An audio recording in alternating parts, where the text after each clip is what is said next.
Piga start.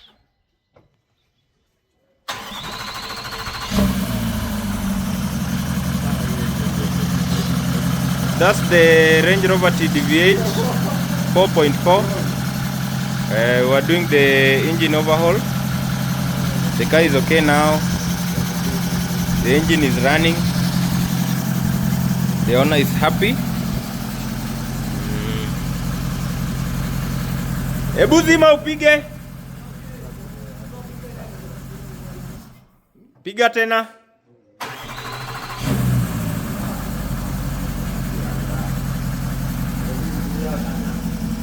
Unasikiaje? The owner is happy. The car is okay. Thank you.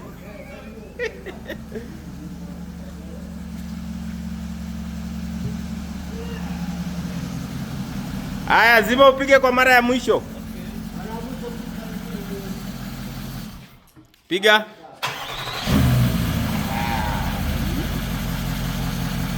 Yeah, the car is cool now. So it's only fitting the radiator and the bumper. We go for a road test. Okay.